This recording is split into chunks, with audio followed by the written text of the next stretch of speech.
네, 시청자 여러분 안녕하십니까? 이데일리의 대표 경제종합 시사방송 어쨌든 경제 시간입니다. 매주 금요일 오후 4시 여러분의 경제와 투자 궁금증을 해소시켜드리고 있는데요. 오늘은 롤러코스터 장세를 보이고 있는 우리 증시 주요 변수들 집중 진단해드리도록 하겠습니다. 특히 환율과 금리의 변수들이 여러 가지 변동성을 하반기에 크게 보일 텐데요. 우리 증시에 어떤 영향을 미치고 투자 전략 어떻게 짜면 좋을지 자세하게 안내해드리도록 하겠습니다. 자, 2부 이어지는 초대석 시간에는 글로벌 스마트 시티 경쟁에서 우리에게는 다소 낯선 도시라고 볼 수 있는 중동과 중국 도시들의 경쟁력들이 급상승하고 있는데 어떤 연유에 의해서 우리의 도시들을 또 위협하고 경쟁력에서 우리가 뒤처지는 부분이 있는지 또 문제점을 진단하고 앞으로의 미래 전략도 짜보는 시간 마련했습니다. 자, 먼저 이번 주 증시 상황 분석하고 향후 시장 방향성에 대해서 전망해 볼 텐데요. 그에 앞서서 최근 고환율에 따른 우리 시민들 또 기업하시는 분들 걱정이 큽니다. 그래서 시중 여론을 듣기 위해서 우리 제작진이 서울 명동에 나가서 목소리를 들어봤는데요. 한혜정 아나운서가 명동에서 시민들의 목소리를 직접 들어봤습니다. 먼저 영상 보시고 얘기 이어가도록 하겠습니다.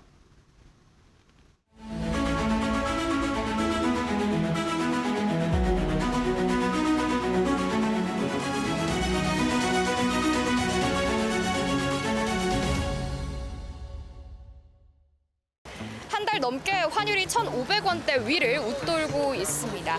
이 환율을 체감할 수 있을지 현장의 목소리를 들으러 제가 직접 나와봤는데요. 여기는 명동입니다. 소상공인들과 외국인들이 가득한 만큼 체감을 해볼 수 있을 것 같은데요. 저와 함께 현장의 목소리 들으러 직접 함께 떠나보시죠.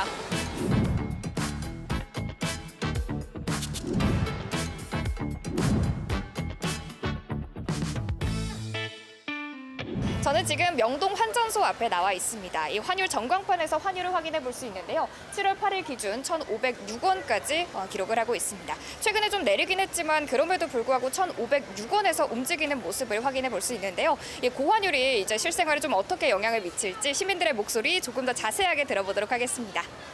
Okay, where are you from? Switzerland. Oh, why did you visit to Korea? It's actually the third time. Yeah. Okay. First time with my kids. Hello. Then, did you check the exchange rate before you visited Korea? Yes. Via Revolut, you can change the rate. Yeah, you can check every day, actually. It's going up and down. Yeah. Did you think the Korea is cheaper than you expected? Actually, it's too long time ago. I cannot remember. But it's pretty, compared to Switzerland, it's much more cheaper, yeah. Oh. Yeah. Then the cheaper money is makes you spend more money in Korea. Yes. Yes, a lot, yeah. So also going out for eating is especially we enjoy it very much here. Okay. Yeah. Then did you spend much money? Yes, because we are five, so actually you spend very quick the money, yeah, for food, for shopping, for sightseeing, yeah. Okay. Then why did you visit Korea? I love this country and your food, your K-pop idol. I love this. Okay, is this your first time in Korea? No，在我小的时候我来过这里，但是后来了之后很喜欢这里的一切，所以现在长大了，带着我的男朋友，my 남자친구. Then did you exchange money in here? No, we use WeChat Pay or Alipay. We have no cash. 我们更多的使用的就是微信吧。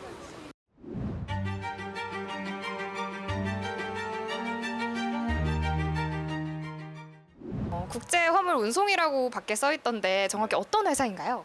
해외에 있는 한국 교민들, 교포들이 그 식당을 하려면은 한국 레스토랑, 코리안 레스토랑이죠. 예, 그걸 하려면은 한국 그릇을 가지고 와야 돼요. 그럼 저희 주종하는 게 그 그릇을 구매해 놓으면은 저희가 픽업 해가지고 포장해서 운송까지 도어투도어식으로 주소지 배송까지 원하는 곳까지 그런 업종이에요. 환율에 대해서 굉장히 민감해요. 이게 배운임, 항공운임, 이게 선박 아니면은 항공으로 운송을 해야 되기 때문에 그래서 환율하고 굉장히 민감한데 지금 환율이 고환율이다 보니까 운임이 높아질 수밖에 없고 특히 지금 또 중동전 때문에 특히 더하고 이래서 유류 가격 인상 등 그걸로 굉장히 아주 큰 요인을 많이 받습니다. 체감이라는 거는 저희도 실질적으로 좀 물동량이 지금 많이 좀 줄었고 그전에 비해서 그런 상황이고 당장 지금 손님들도 보내야 되다 보니까 일단 물류비가 상승 요인이 되니까 거기에 대해서 굉장히 좀 적극적으로 하려고 했던 사람들도 좀씩 주저하게 되고 그렇게 되죠. 한국 후드가 그래도 좀 그나마 세계에서는 전 세계적으로 해서 좀 이렇게 그래도 많은 인기리가 가치도 잘 되다 보니까 그나마 조금 난데 그래도 환율에는 굉장히 큰 아주 좀 민감하죠. 아주. 네, 지금까지 현장에서 다양한 목소리를 들어봤습니다. 환율이 단순한 숫자인 줄 알았지만 여행 경비부터 장바구니 물가, 이 자영업자의 부담까지 곳곳에서 체감해 볼 수 있었습니다. 이렇게 환율 앞으로 어떻게 흘러갈지 저희와 함께 진단해 보시기 바랍니다. 지금까지 명동에서 어쨌든 현장 한혜정이었습니다.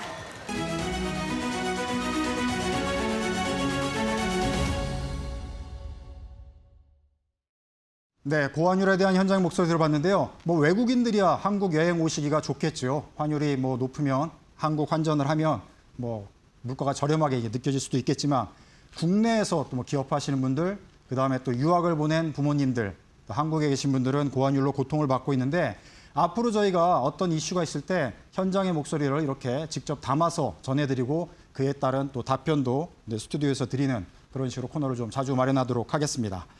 자, 환율에 대한 현장 목소리 들어봤고요. 이제 스튜디오에서 전문가와 함께 불안하고 또 복잡한 지금 환율에 대해서 진단을 하고 또 증시 상황까지 좀 전략을 짜보도록 하겠습니다.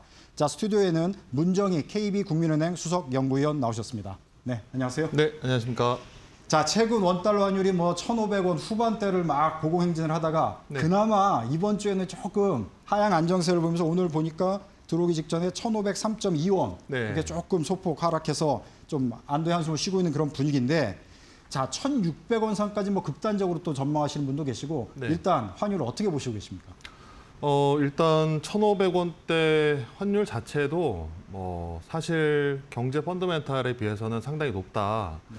뭐 정부도 계속 얘기했고 뭐 대통령님도 얘기했던 부분도 있고요. 사실 올해만 들어와도 들어오는 돈, 우리가 무역수지나 경상수지가 거의 지금까지도 한 1,400억 불, 올해만 한 3,000억 불 가까이 들어올 것 같은데 반도체가 워낙 좋았기 때문에 네.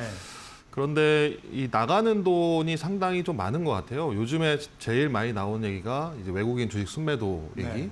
그게 올해만 한 1,000억 달러 가까이 나가서 들어오는 돈 못지않게 나가고 있다라고 볼 수도 있고 또 하나는 원화가 그동안에 좀 약세를 보였던 부분이 전쟁이라든가 아니면 유가라든가 이런 불확실성 요인 그런 것들 때문에 나왔고 또 반도체가 좋으면 또 해외 투자, AI나 이런 것들 투자 수요도 늘기 때문에 그런 부분에서 좀 나갔던 것 같습니다. 하지만 이제 1,500원 환율 자체가 저희가 시장에서, 그러니까 이코노미스트가 보는 부분에서는 좀 과도하게 높지 않느냐, 뭐 성장률 부분이나 금리 부분이나 아니면 무역수지, 경상수지 측면에서도 높은데 추세가 일단 1,500원 있기 때문에 일각에서는 불확실성이 더 커지면 환율이 더 오를 거다. 1,600원 얘기도 하고. 하지만 펀더멘탈이나 이런 것들 감안했을 때는 여전히 1,500원도 상당히 높은 수준이기 때문에 아마 1,600원까지 가기는 외부 충격이 발생하지 않는 한 아니면은 글로벌 반도체나 아니면 AI 쇼크가 발생하지 않는 한 1,600원은 좀 무리지 않을까라고 생각하고 있습니다. 네. 자, 이 문 의원께서 이제 1,600원대는 좀 무리고 지금 수준도 그렇게 낮은 건 아니다. 그렇게 그렇죠. 보고 계시는 거고요. 또 평상시에는 이제 위원께서는 환율은 천천히 내려가고 오를 때는 급하게 튀는 그런 경향성, 변동성이 크다. 이렇게 진단하시는 걸로 알고 있는데 네. 일단 하반기 기준으로만 그 기간을 봤을 때 네. 상하단의 환율을 어느 정도로 보고 계십니까?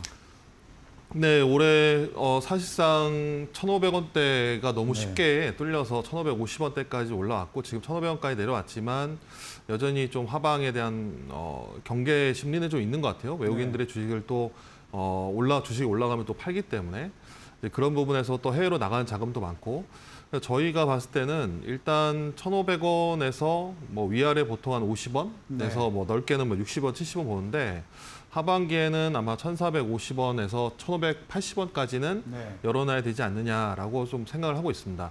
뭐 가장 중요한 변수는 일단 미국 금리가 제일 중요할 것 같고요. 뭐 우리나라 다음 주에 금통이 돼 있지만 또 미국이 금리를 올릴 경우에는 또 글로벌 자금이 또 달러 쪽으로 흘러가기 때문에 사실상 그 영향을 피할 수는 없다라고 봐야 될 것 같고, 또 두 번째는 지금 우리나라 영내에서 봤을 때는 일단 증시 쪽으로의 자금 쏠림, 그런 것들도 상당히 중요하고, 반도체 사이클, 반도체 이익 이런 것들도 중요하기 때문에 내려온다고 하더라도 아마 1,400원 중반 정도에서 멈추지 않을까라고 생각이 들고, 만약에 불확실성이 다시 또 커진다면은 또 위를 한번 봤기 때문에 아마 1,550원을 넘어갈 가능성을 배제할 수는 없다라고 생각하고 있습니다. 네.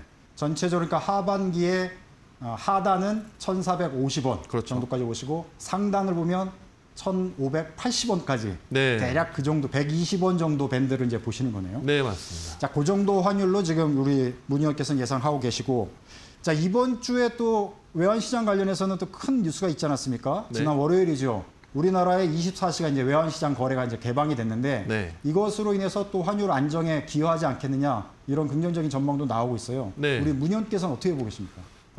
저희도 이제 24시간 개방을 하고 거래를 하고 있습니다. 일단 정부의 의도는 외환시장을 24시간 개방해서 우리가 이제 10시 반 끝나면 이제 NDF 쪽에서 여기에서 이제 거래하다 보니까 환율이 좀 이상 거래가 좀 있고, 그게 그 다음 날 아침에 9시 호가에 방영되기 때문에 사실상 뭐 깜깜이 장이다라고 보통 네. 얘기를 하거든요.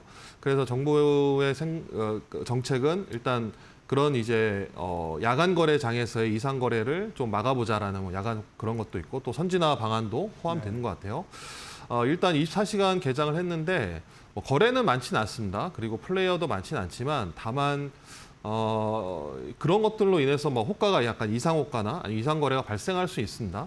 그래서 변동성이 클 수도 있지만 그나마 다행인 것은 계속 정부가 실시간으로 좀 확인하고 있고 점검하고 있기 때문에 일단 이상 거래는 포착되지 않았다. 네. 결과적으로 본다면.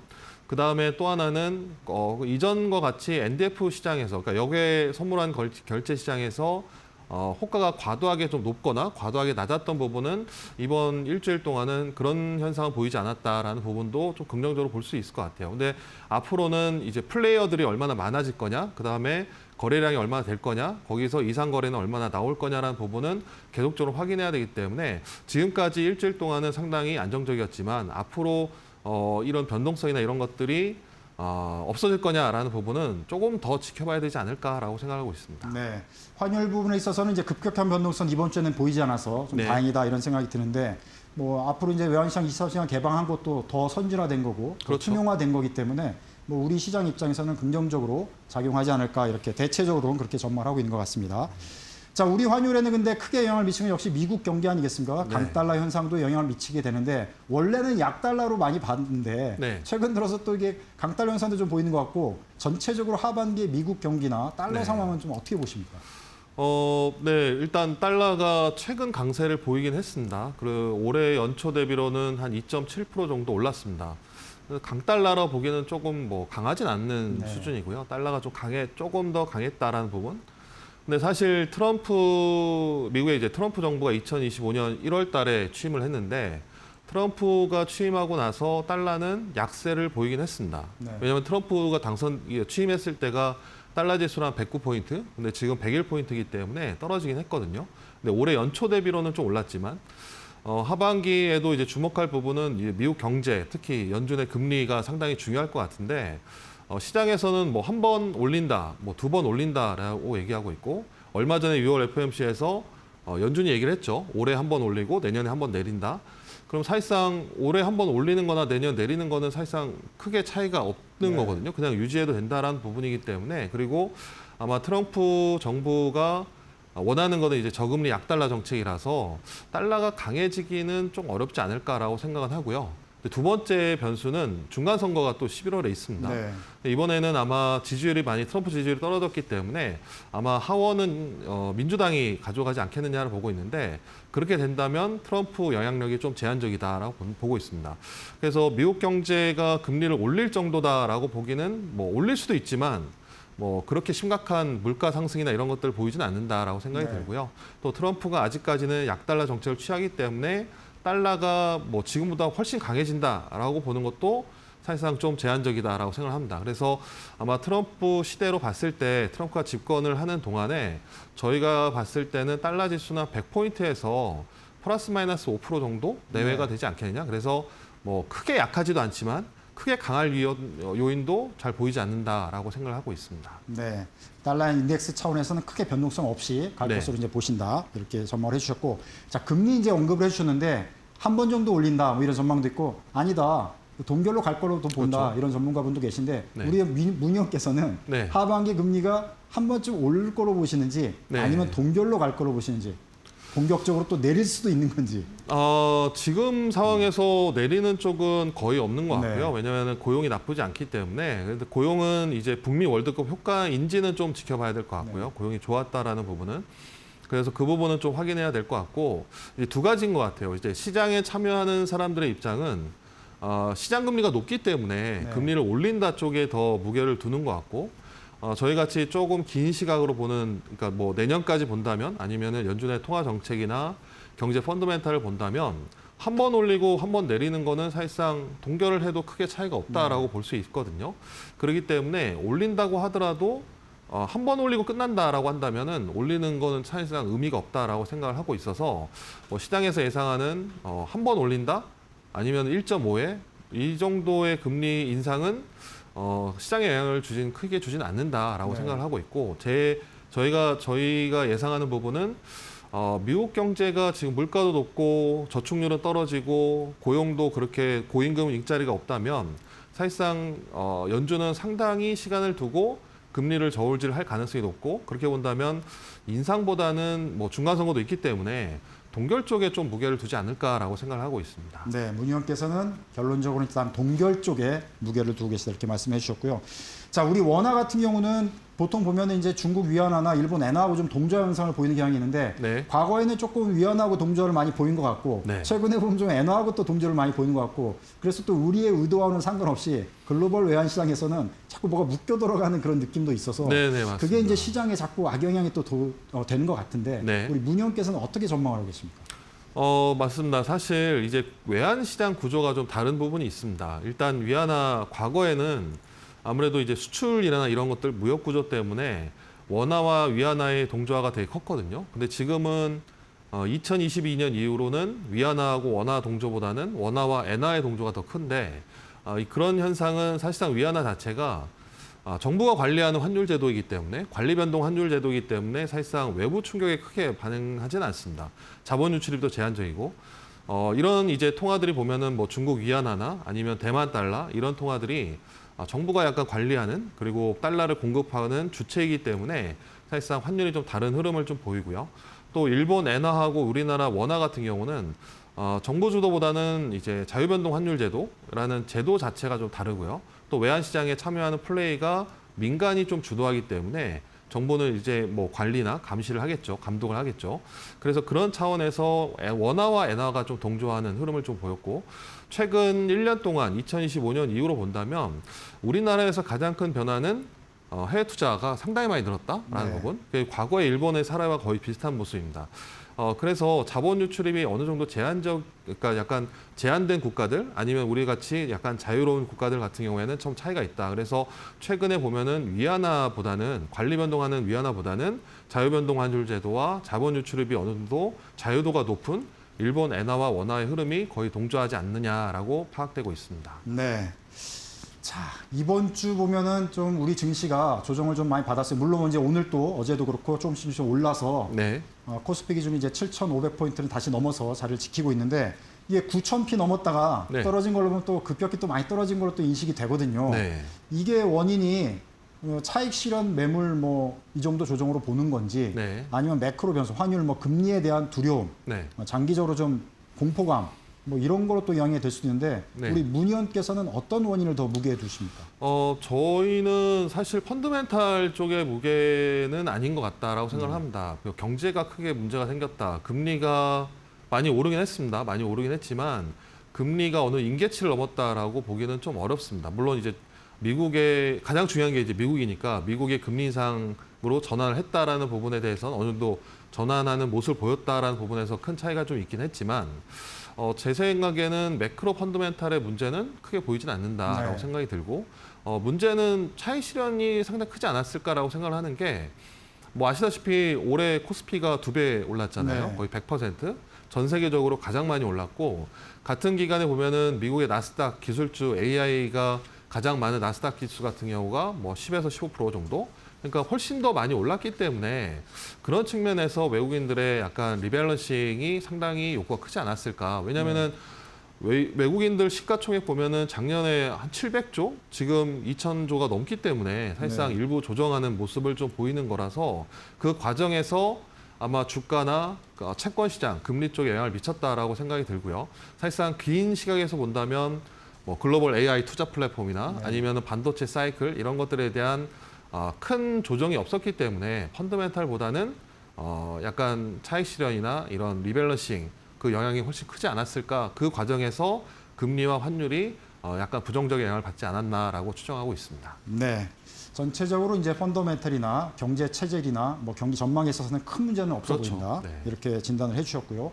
근데 이번 주 또 재밌는 거 보면 환율은 하향 안정세를 보이는데 네. 외국인 자금이 뭐 그에 비해서 또 많이 들어온 것 같진 않아요. 네. 일부 또 이제 완전히 저점 인식을 해서 외국인 매수가 좀 들어오긴 했는데 네. 환율의 어떤 안정세에 비해서는 또 많이 들어온 것 같지는 않고 네. 그래서 환차손과 우리 증시의 외국인 수급 상황을 좀 비교해서 말씀을 해주시면 우리가 시장을 이해하는데 조금 더 참고가 될 것 같거든요. 네, 뭐 예전에 1,200원대에서는 환차손이 되게 중요했습니다. 왜냐하면 주가 변동성이 크지 않았기 때문에 주가 변동성이 있지만 주가 수익률, 기대 수익률이 높지 않았기 때문에 환차손을 보고 많이 들어오긴 네. 했거든요. 환차 손익을 보고.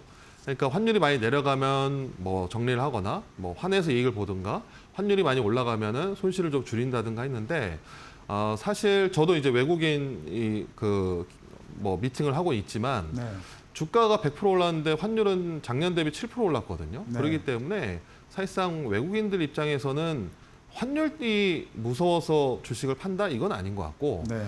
주식의 수익률이 워낙 높기 때문에 주식을 줄이는 과정에서 환에 대한 손실이 크지 않기 때문에 그 부분에서 매도를 하지 않았나라고 생각이 들고요. 그러면은 환율이 내려가면 주식을 살 거냐라는 부분에서 환율 때문에 환율 기대 수익 때문에 주식 수익률을 뭐 노리고 들어온다라는 부분은 제 생각에는 제가 만났던 미팅하는 부분에서는 거의 없었습니다. 네. 그래서 주가나 반도체에 대한 이익 전망이나 아니면 코스피에 대한 릴레이팅이나 이런 것들을 보고 환율이 이 정도에서 추가적으로 비중을 늘리겠다, 뭐 줄이겠다 이 정도라서 사실상 뭐 환율을 보고 주식을 산다 판다라는 외국인들의 입장은 제가 보기에는 거의 없지 않았나라고 생각을 네. 합니다.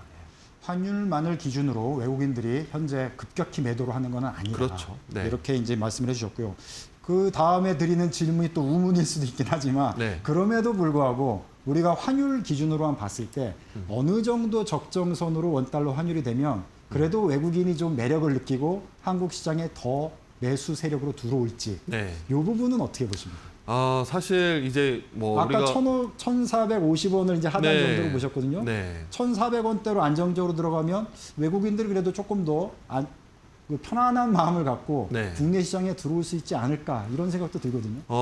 그게 사실 좀 어렵습니다. 사실 저희가 봤을 때 이코노미스트들이 보면은 아니면 뭐 정부에서도 얘기를 하지만 IMF에서도 얘기를 하거든요. 적정 환율에 대한 얘기를 많이 하는데 얼마가 적정 환율이냐, 네. 싸냐, 원화가 싸냐라고 느껴질 정도로 내려갈 정도로 본다면 그러니까 워낙 비싸다라고 생각할 정도가 될 거냐면은 저희가 봤을 땐 1,400원 이하가 내려와야지 원화가 비싸게 보여질 것 같습니다. 네. 제가 봤을 때는 펀더멘탈로 본다면 예를 들어 뭐 경상수지나 뭐 실효 환율이나 아니면 미국과의 금리차, 성장률 격차 이런 것들 봤을 때 사실 1,400원 이하까지를 내려와야 원화가 이제 비싸졌다라고 볼 수 있거든요. 네.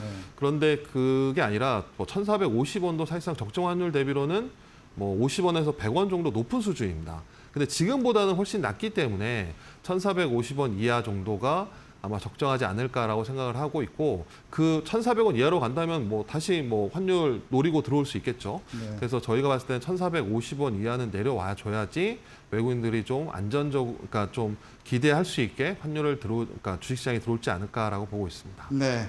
자, 시간 관계상 끝으로 이제 마지막 하나만 더 질문 네. 드리도록 하겠습니다. 자, 지금 환 상황에서 기업들은 또 이제 환 해치 조작도 필요하지 않습니까? 네. 그렇고 이제 개인들도 이제 달러를 보고 여러 가지 이제 자산 포트폴리오 짜야 될 텐데 그렇죠. 조언으로 한 말씀 하반기에는 이런 전략으로 하는 게 좋겠다. 이렇게 말씀 네, 부탁드리겠습니다. 뭐 지금은 환율 저희도 많이 만나고 미팅하고 있는데 전략은 그런 것 같아요. 지금 환율의 추세가 뭐냐? 환율 네. 주요 요인이 뭐냐, 변동 요인이 뭐냐, 그리고 현재 환율이 비싸냐 싸냐, 그러니까 많이 높으냐 낮으냐 볼 수 있는데 수출기업 입장에서는 올라가면 당연히 좋겠죠. 하지만 환율이라는 게 무작정 계속 올라가진 않습니다. 위기가 발생하지 않는 한. 그렇기 때문에 수출기업들은 환율이 높은 수준에서 매도를 해치를 많이 걸어놓는 게 좋겠다라고 생각을 하고 있고, 수입기업들은 지금 환율이 너무 과도하게 높기 때문에 조금씩 단기 대응을 통해서 내려올 때마다 계속적으로 사서 단기적으로 대응하는 게 좋겠다라고 생각을 하고 있고요.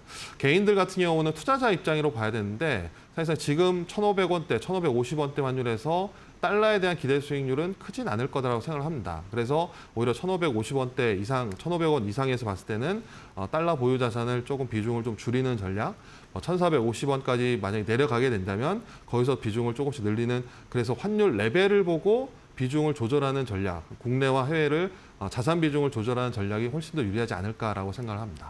네, 수고하셨습니다. 시간 관계상 여기까지 듣도록 하겠습니다. 고맙습니다. 네, 감사합니다. 네, 지금까지 문정희 KB국민은행 수석 연구위원과 함께 혼란한 환율 시장 집중적으로 진단해드렸습니다.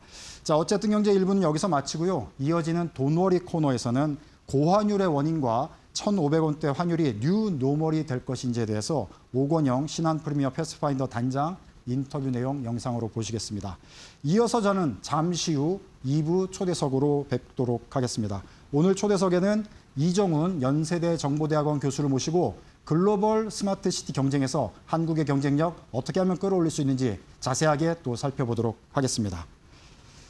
자, 한국의 글로벌 시티 경쟁력 궁금하시다면 어디 가시지 마시고 끝까지 채널 고정 부탁드리겠습니다. 저는 잠시 후 뵙겠습니다.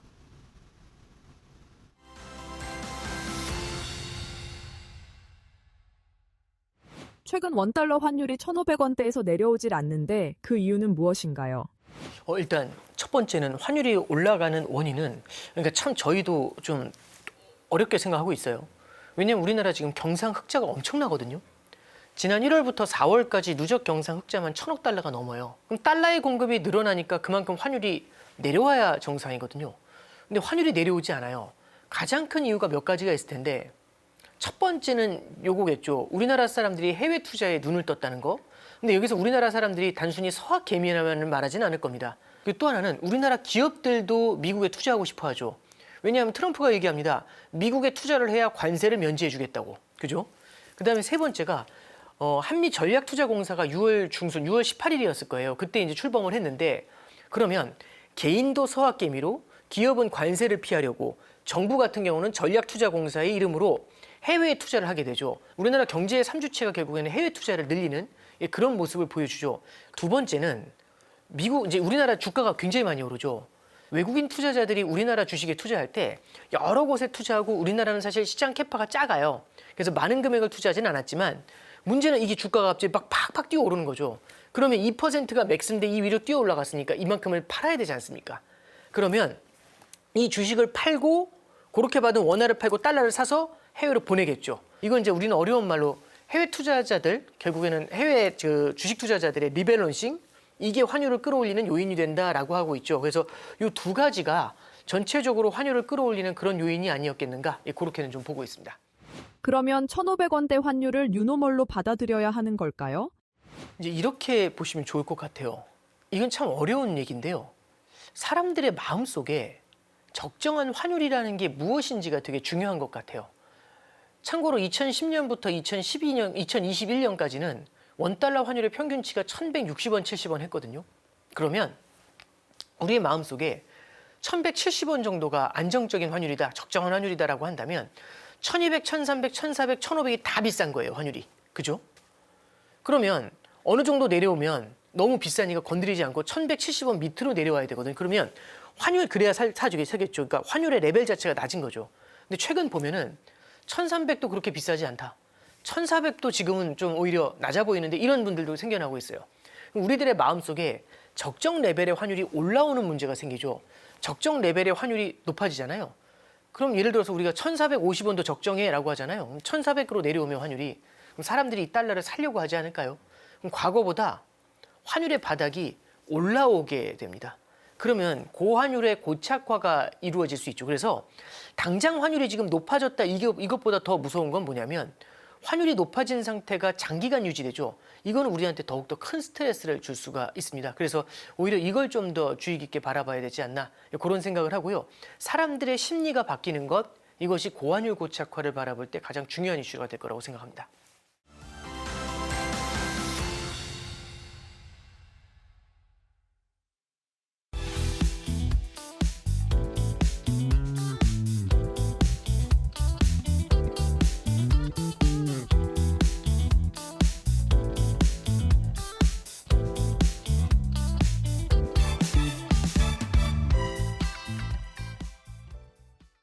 네, 어쨌든 경제 2부 초대석 시간입니다. 자, 여러분은 대한민국 수도 서울이 글로벌 스마트 시티 경쟁에서 몇 위 정도 할 거라고 보시나요? 자, 수도 서울이 글로벌 경쟁에서 뒤처지지는 않습니다. 그런데 최근에는 굉장히 노력하는 의외의 도시들이 많이 생기면서 서울의 경쟁력이 조금 뒤처지는 게 아닌가 이런 또 걱정들이 생기고 있는데요. 글로벌 스마트 시티 경쟁에서 수도 서울이 더 경쟁력을 갖기 위해서는 어떤 점들을 좀 준비하고 또 AI 시대의 스마트 시티를 좀 발전시킬 수 있을지 자세하게 진단하는 시간 마련했습니다. 자, 도움 말씀 위해 이정훈 연세대 정보대학원 교수 이 자리에 모셨습니다. 네, 안녕하세요. 안녕하십니까. 자, 본격적인 이제 글로벌 스마트 시티 얘기 앞서서 최근에 정부에서 대형 또 프로젝트를 광주 전남 AI 메가 프로젝트 이제 개발하겠다 이렇게 발표를 했는데 네. 이게 또 이제 스마트 시티와 무관하지 않기 때문에 네네. 전체적으로 정부의 그 대형 발표를 어떻게 보셨는지 총평으로 한 말씀 부탁드리겠습니다. 네, 일단은 뭐 AI 자체가 어떤 국가의 인프라로 어떻게 보면 전환되는 그 대전환 시대라고 저는 보고 있거든요. 궁극적으로 메가 프로젝트 자체가 저는 이 국가 전략으로서 성장할 수 있는 어떻게 출발점이라고 저는 보고 있습니다. 네. 그 출발점에 있어서 저희가 얼마 전에 대통령께서도 발표한 반도체, 그다음에 AI 데이터 센터, 피지컬 AI 이 자체가 각각의 어떤 산업의 육성뿐만 아니라 사실 하나로 묶여 있는 하나의 가치 사슬이라고 저는 보고 있습니다. 그래서 이 가치 사슬들을 갖고 어떻게 미래 산업의 성장 동력을 확보하느냐, 궁극적으로 AI를 통해서 우리는 어떻게 초연결 지능 사회로 이제 들어가는 어떤 그런 입구에 와 있다고 볼 수 네. 있을 것 같습니다. 네. 제가 이제 초입에 얘기를 한 것 같이 이제 글로벌 스마트 시티 경쟁력 평가가 이루어지고 있지 않습니까? 네네. 지금 한국 수도 서울의 같은 경우 현재 상황이 지금 어떤지 분위기가 어떤지 네. 전문가 입장에서 그 내용을 아실 테니까 좀 전해주시면 많은 참고가 될 것 네, 같습니다. 저희가 뭐 2년마다 항상 하고 있는 스마트 시티 인덱스 보고서가 있는데요. 네. 저희가 케임브리지 대학이랑 같이 진행을 하고 있고요. 저희가 전 세계 50개 도시를 통해서 분석을 하고 있습니다. 서울의 경쟁력은 뭐 서울뿐만 아니라 한국 도시들의 어떤 경쟁력 중에 하나는 바로 이제 인프라 통합입니다. 네. 인프라 통합과 많은 데이터들을 갖고 있다라는 측면에서는 한국 도시들이 굉장히 강점을 갖고 있다고 볼 수 있고요. 특히 도시지능화 부분에서 IoT라든지 우리가 얘기하는 AI의 활용의 부분에서도 상당히 굉장히 높은 경쟁력을 갖고 있다라고 이제 볼 수 있을 것 같습니다. 네. 자, 한국의 도시들이 근데 최근 들어서는 다른 글로벌 시티, 열심히 노력하고 있는 그 글로벌 시티들에서 조금 뒤처지는 부분이 있다. 이렇게 이제 전문가들 사이에서 평가를 하시는 걸로 알고 있는데 어떤 부분에서 그런지, 그리고 다른 도시들은 또 어떤 부분에서 경쟁력을 올리고 있는지 네. 그 부분도 좀 설명을 해주시면 좋을 것 같습니다. 역시 이제 AI 전환에 대해서 가장 필요한 거는 학습 데이터인데요. 네. 이 학습 데이터에 대한 수요 급증에 따른 어떤 데이터에 대한 확보, 이런 부분들이 굉장히 좀 중요하다고 볼 수가 있습니다. 특히 이제 이 스마트 도시나 AI 도시를 산업 어떻게 보면은 산업 경제 관점에서 봐야 된다는 차원에서는 굉장히 좀 시각의 변화가 좀 중요하다고 볼 수 있을 것 같고요. 특히 이런 거를 잘하는 도시들이 이제 새로운 가치를 창출한다는 입장에서 단순한 그냥 도시 운영 관리가 아닌 새로운 가치를 창출하고 미래 산업 먹거리를 찾아간다는 데 입장에서는 상당히 잘 하고 있다라고 볼 수가 있습니다. 그래서 그런 부분에 있어서 특히 중앙 집중형의 추진 가버넌스, 그다음에 이 데이터를 하나로 모으는 데 있어서의 어떤 그런 노력, 이런 것들이 많은 인프라와 투자가 진행이 되고 있다라고 보시면 될 것 같습니다. 네. 자, 지금 저희가 이제 스마트 시티, AI 시티 또 AI 시대라고 많이 얘기를 하고 있는데 이렇게 되면 이제 도시에 사실은 우리 이제 구축이나 뭐 신도시를 개발시키는 것도 마찬가지고 기존의 도시 개발 패러다임하고는 완전히 다른 스타일로 가야 되지 않겠습니까? 네. 그렇다면 지금까지 우리가 해왔던 도시 개발 방식, 그 다음에 뭐 스마트 시티도 마찬가지고요. 그 IT와 또 AI 기술을 어떻게 접목시키냐 이런 부분에 있어서 지금까지 해왔던 어떤 그 시스템과 그걸 완전히 바꿔야 될 텐데 기존에 있던 것들은 어떤 것들을 좀 이제는 신경 안 쓰고 좀 뒤편으로 보내고 새로운 것들을 좀 구상을 해야 될지 그런 부분에 대해서 좀 패러다임 차원에서 좀 설명을 해주시면 또 참고가 될 것 같습니다. 네.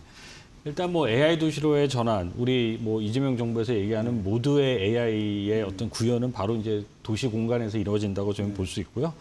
이 도시 공간 안에서 생각하는 파라다임의 사고의 전환은 필요한 상황입니다. 특히 이 공간 도시 중심에서 저희가 얘기하는 어떤 데이터 중심의 도시로 어떻게 바뀌어야 된다라는 측면에서 이 과거의 도로와 뭐 부지 이런 것들에 대한 도시 역할을 했다면 앞으로는 이 도시 데이터에 대한 표준화, AI가 활용 잘 할 수 있도록 이 플랫폼을 구축하는 것이 핵심 경쟁력이고요. 또 행정 도시에서 좀 실험 도시로 바꿔야 된다는 부분들, 그리고 또한 산업 유치보다는 좀 인재가 지방에서는 머무를 수 있는 이런 도시가 되어야 된다는 부분.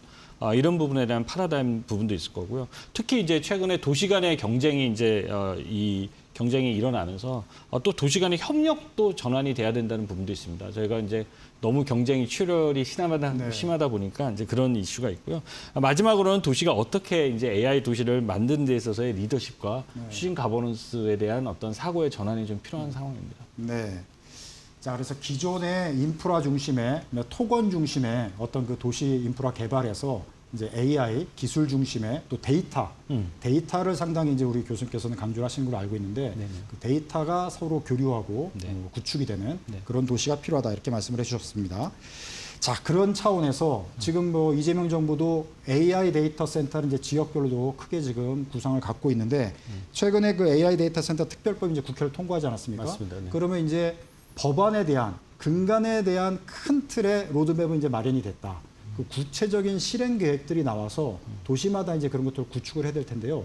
앞으로 어떤 로드맵들을 통해서 AI 데이터 센터를 각 도시마다 구축을 하면서 또 연계를 시킬 수 있을지 그 부분에 대한 또 안내를 해주시면 좋을 것 같습니다. 근데 저희가 가고자 하는 어떤 혁신의 좌표는 좀 설정이 된 것 같아요. 근데 이제 이거를 실행하기 위해서는 저희가 봤을 때 한 뭐 3-4가지 정도의 포인트가 좀 필요할 것 같습니다. 첫 번째는 이제 이 도시의 어떤 두뇌 역할을 해주는 도시지능센터라고 있습니다. 이 도시센터의 어떤 표준 모델이 권역별로 이제 확산이 되는데 이게 AIDC와 어떻게 연계해서 표준 모델을 마련할 것이냐 그 부분은 하나고요. 또 하나는 둘째는 우리가 얘기하는 어떤 법제도적인 측면에서의 도시가 운영할 수 있는 이 방향으로 정비가 돼야 되는 것들이 되게 중요하다고 볼 수가 있습니다. 특히 이제 이 어떤 그 얼마 전에 우리 그 중국에서 이 택시가 자율 택시가 멎는 그 사고가 있지 않습니까? 거기에서 얼마큼 빠르게 우리가 회복을 해서 정상화되는 리질리언스라든지 뭐 그다음에 또한 지능형 기반 시설에 대한 업데이트도 되게 필요하다고 보고요. 드론이라든지 로봇이라든지 이런 것들. 그리고 마지막으로는 이런 모든 대시가 수요 중심형 시민 체감형 할 수 있는 그런 서비스를 실증하는 부분 이런 것들이 굉장히 좀 중요하게 마련이 돼야 된다고 보고 있습니다. 네. 우리 교수님께서는 평소에 이제 도시 데이터 연결 구조가 분절돼 있고 단절돼 있고 또 이제 거버넌스 체계가 체계적으로 좀 안 되어 있다. 그게 이제 도시 발전에 상당히 저해 요소로 작용한다. 평상시 이제 많이 주장하시는 걸로 알고 있는데 예를 들면 이제 세종시하고 부산시 같은 경우에 스마트 시티 시범 도시로 이제 지정을 하지 않았습니까?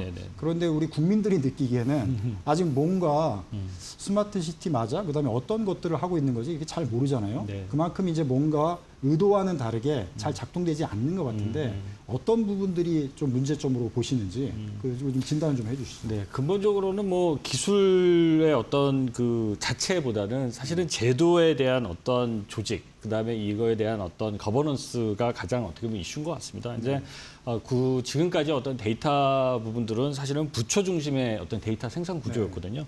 이런 부분들이 좀 더 지자체가 주도하는 어떤 그런 그 도시 데이터의 생성과 활용이 좀 필요하다고 볼 수 있고요. 근데 이제 지자체마다 또 서로 다른 플랫폼들을 또 갖고 있습니다. 이 플랫폼들을 갖고 있어서 이 플랫폼들이 좀 공통화될 수 있고 표준화될 수 있는 그런 표준 아키텍처 이런 부분들이 좀 잘 만들어져야 되고요. 근데 이제 저희가 모았던 데이터들이 사실 AI 시대를 고려한 데이터들은 아닙니다. 그렇기 때문에 이 데이터에 대한 설계 이런 부분들을 통해서 저희가 학습하고 예측하고 또 의사결정을 지원하는 부분들이 좀 필요하다고 보고요. 마지막으로는 사실은 저희가 이 자체가 범부처 사실 컨트롤 타워의 기능이 좀 더 강화해야 된다고 봅니다. 왜냐하면은 이 국토부 중심의 어떤 그런 이 스마트 도시의 어떤 구현보다는 이게 모두의 AI 도시가 되기 위해서는 이 범부처적으로 접근이 좀 필요하고요. 여기에 대한 어떤 강력한 리더십과 컨트롤 타워가 필요하다고 봅니다. 네. 도시별로 이제 뭐 데이터들이 있는데 이게 잘 융통이 잘 안 된다고 봐야 되겠네요. 네네. 이게 지자체별로 이게 벽이 좀 크다고 봐야 되는지. 네, 사일로가 상당히 있다고 볼 수 있습니다. 보통 이제 한 뭐랄까 기업도 그렇고 한 정부 부처 내에서도 부서별로 데이터들이 잘 소통이 안 되는 그런 문화들이 있다 보니까 네. 한국은 지자체별로도 그게 또 잘 안 되는 게 있고 네, 구청도 안 됩니다. 그러다 보니까 사실은 한국 같은 경우 굉장히 기술이 발전돼 있고 네. 데이터도 굉장히 많이 축적되는 것들이 있는데 네네. 어떻게 보면은 융통이 안 되고 소통이 안 되면서 막힌 구조다. 네네. 이런 것들을 잘 뚫어주고 채워져요. 전체적으로 국가 차원에서의 어떤 인프라를 표준화시켜서 만들어주면은 굉장한 도시 경쟁력을 발휘할 수 있다. 네. 이렇게 보시는 거네요. 네네. 네, 알겠습니다. 자, 전체적으로 근데 그 글로벌 시티 경쟁력, 그러니까 스마트 시티 도시의 순위를 공개하지는 않나 보죠? 네, 종합 순위는 공개하지 않고요. 일단은 분야별로는 공개를 하고 있습니다. 분야별로는. 네, 그러니까 예를 들어서 도시진흥화 부분 같은 경우에는 뭐 예를 들어서 뭐 1위부터 50위까지 다 있고요. 네. 한국 서울 같은 경우는 분야별로 했을 때 좀 우수한 분야가 어느 부분에서 좀 선두를 달리고 일단 도시진흥화 부분에서는 AI 활용을 좀 적극적으로 하는 것 같고요. 서울이. 예. 그다음에 이제 인프라 통합이나 연계 부분 이 부분에서는 지속적으로 한국 도시들이 상당히 상위권을 유지를 하고 있습니다. 기본적으로 그러니까 서울 같은 경우 글로벌 스마트 시티 경쟁력 평가를 할 때 이제 전문가분 교수분들이 이제 평가를 하시는데 한국은 그래도 선두를 달리고 있다. 네네. 다만 조금 이제 뒤처지는 우려가 있기 때문에 네네. 더 노력을 해야 된다 이렇게 네. 보시는 거네요. 네네. 자, 그러면 이제 선두를 달린 도시가 서울을 포함해서 싱가포르, 바르셀로나 뭐 이 정도로 네네. 볼 수가 있나요? 네네네. 자, 그러면은 우리가 이제 싱가포르나 바르셀로나와 같이 글로벌 스마트 시티 경쟁에서 선두를 달리고 있는 그룹인데 계속 발전도 시키려면 쫓아오는 그룹과는 격차를 벌여야 되지 않습니까? 네네. 뭐 웬만한 격차를 벌려가지고는 앞으로 또 이제 역전이 될 수가 있기 때문에 네네. 굉장한 격차를 벌이기 위해서는 한국이 또 서울이 어떤 노력을 기울여야 된다고 보시는지 말씀. 저는 이제 앞으로 AI로 전환이 되면서 확실하게 이 격차가 좀 심해질 것 같습니다. 네. 특히 이제 많은 선도 도시들이 이 적극적인 인프라 투자를 하고 있고요. 인프라 투자라는 의미는 이제 AI 전환을 위한 저희 AIDC 같은 그런 센터들이 계속 만들어지고 있다라고 볼 수 있고요. 이 장기적인 데이터 인프라 투자를 갖고 있는 도시들이 지금 좀 앞서가고 있다라고 네. 볼 수가 있습니다. 그래서 이 경쟁의 축이 눈에 보이는 어떤 앱 서비스가 아닌 그 앱을 움직일 수 있는 장기적인 데이터 인프라 투자로 옮겨졌기 때문에 이 선도 도시들의 어떤 초격차가 이제 심화되고 있다라고 볼 수 있고요. 또 한 가지 이제 부분들이 AI 운영 모델들을 이제 어떻게 할 거냐. 네. 궁극적으로 이 AI 도시가 구현됐을 때 이 운영 모델을 얼마나 효율적으로 만들어서 가느냐. 거기에 대한 데이터의 경량화라든지 최적화, 자동화 이런 부분들이 결국에는 이 초격차를 만들어내는 부분이 아닐까라는 생각이 듭니다. 네. 자, AI 시대는 이제 격차가 크게 벌어질 가능성이 있다. 그러면 네. 우리가 이제 선두 지역에서는 AI 시티 그 시스템을 많이 도입을 해야 될 텐데요. 네네. 그러면 이제 AI 에이전트 뭐 이런 쪽으로 계속 나아갈 것 같고요. 네네. 도시별로 보면은 지금 LA 같은 경우는 지금 건축 허가 승인도 좀 자율 결정 인간이 막 일일이 개입하는 게 아니라 네네네. AI 시스템을 도입해서 도시 건축 그 결정도 자율적으로 자율 결정 기제에 의해서 움직이고 네네. 상하이 같은 경우는 저기 자율주행 모빌리티가 그렇죠. 상당히 발전되고 네네. 이런 식으로 좀 도시가 특화돼서 발전되는 것 같은데 네네. 한국 같은 경우는 어떤 식으로 가야 되고 어떻게 도시별로 좀 경쟁력을 만들어 가야 된다고 보십니까? 지금 현재 뭐 에이전틱 AI 시대로 이제 들어가고 있고요. 그게 이제 몇몇 도시들이 이제 에이전틱 AI를 적용하는 사례들이 이제 만들어지고 있습니다. 이제 이렇게 하려면 좀 3가지 정도의 기준이 좀 필요한데요. 네. 첫 번째는 실시간 맥락. 그러니까 어떻게 보면 상황이 어떤 상황인지를 좀 인지를 해야 되고 그 다음에는 이제 그게 무슨 의미인지를 좀 이해를 해야 되거든요. 네. 의미 중에서 사물 간의 관계가 스스로 추론할 수 있는 그런 네. 부분들이 필요하고요. 마지막으로는 이걸 스스로 갱신할 수 있는 활성 메타 데이터들이 필요합니다. 근데 실제적으로 이런 오픈의 데이터들이 도시 비중들이 24년에는 38%였는데요. 네. 올해 저희가 조사했을 때 51%까지 성장을 했습니다.